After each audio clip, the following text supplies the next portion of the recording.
Olá, eu sou o escritor Wisner Fraga e aqui no canal Acontece nos Livros eu comento a prosa produzida por autores brasileiros contemporâneos. Conheça a nossa literatura, inscreva-se no canal.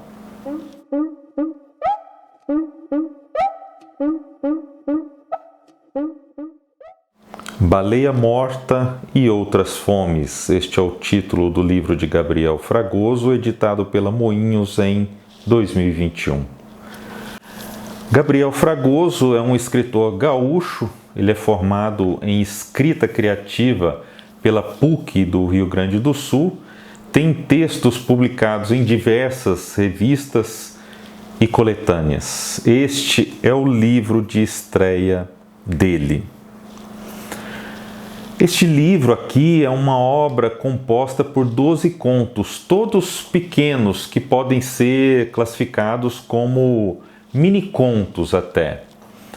O livro tem 80 páginas, se nós contarmos com o pós-fácil. Eu já falei várias vezes que sempre tomo muito cuidado quando eu me deparo com livros finos. Geralmente, eles trazem armadilhas. É claro o caso deste Baleia Morta e Outras Fomes, de Gabriel Fragoso. Os contos são densos. Recomendo que você leia pelo menos 2 vezes cada um. As narrativas são cheias de referências, de imagens, de descrições principalmente. As histórias se desenrolam por meio de cenas. Há uma carga poética tremenda nos textos, um lirismo que me chamou muito a atenção. É complexo falar dos contos sem revelar um pouquinho da trama. Então, eventualmente, vai acontecer de eu contar um pouco de uma determinada história. O texto de abertura em um volume de contos é importantíssimo. É ali que o leitor decide se vai adiante ou se para e abandona o autor. E o conto de abertura deste livro aqui é muito bom. Ele é provocante, preciso. Neste primeiro texto estão também os símbolos que acompanharão o leitor, você, por toda a obra. As dualidades, fogo versus frio, claro versus escuro, vida versus morte. Neste conto de abertura intitulado O Crepitar Dentro da Mala, alguém está embarcando em um trem, fugindo de algo, fugindo de um lugar. Narrado em primeira pessoa, dá conta da angústia extrema que leva essa pessoa a se tornar fugitiva.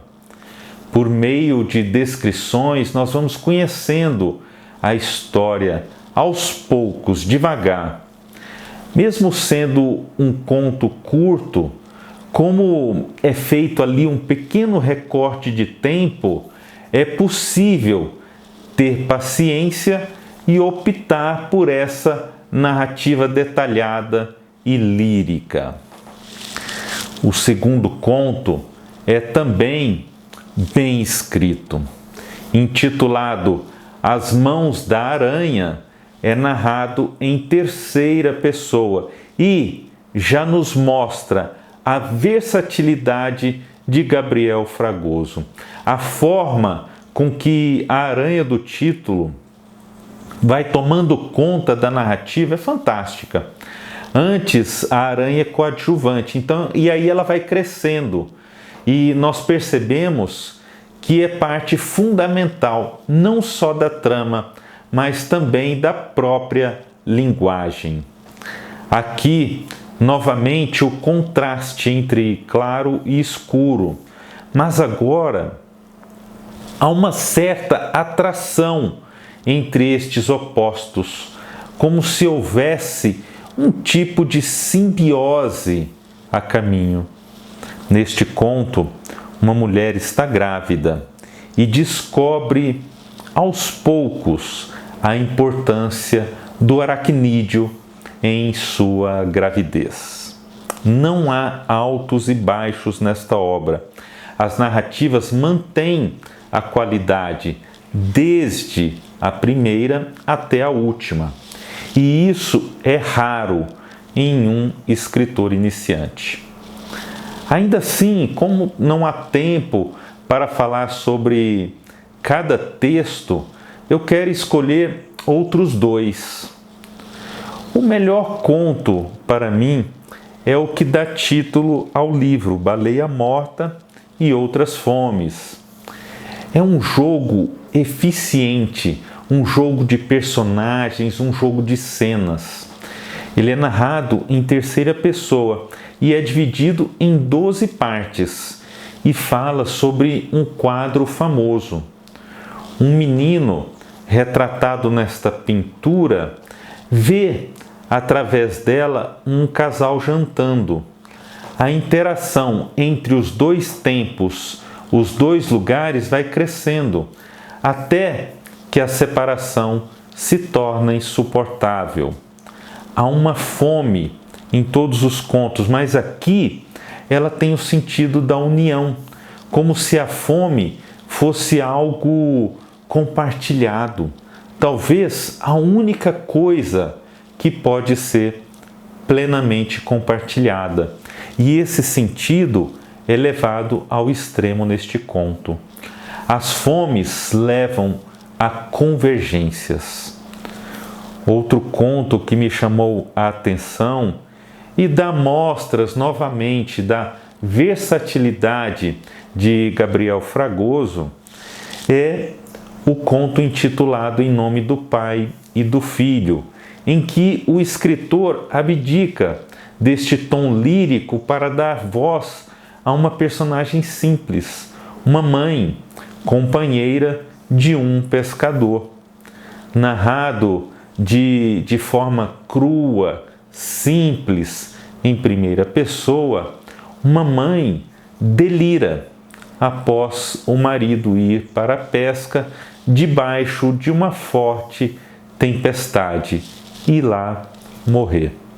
O sofrimento profundo vai se mostrando pouco a pouco, como em geral acontece nos textos deste livro. Outro símbolo que perpassa os contos é o mar, a sua vastidão, que traz com ele o medo. Gabriel Fragoso chega maduro, pronto, transgressor. Escreve um livro poderoso, quase sem arestas. Poucas vezes eu li uma estreia tão consistente.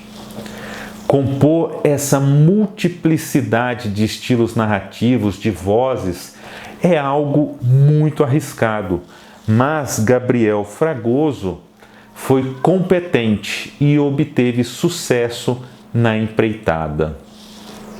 Eu vou ler agora o início do conto Baleia Morta e Outras Fomes, para que você tenha uma noção do que é este livro. Inscreva-se no canal Acontece nos Livros, divulgue esse nosso trabalho em prol da literatura brasileira. Valorize as editoras e as publicações independentes.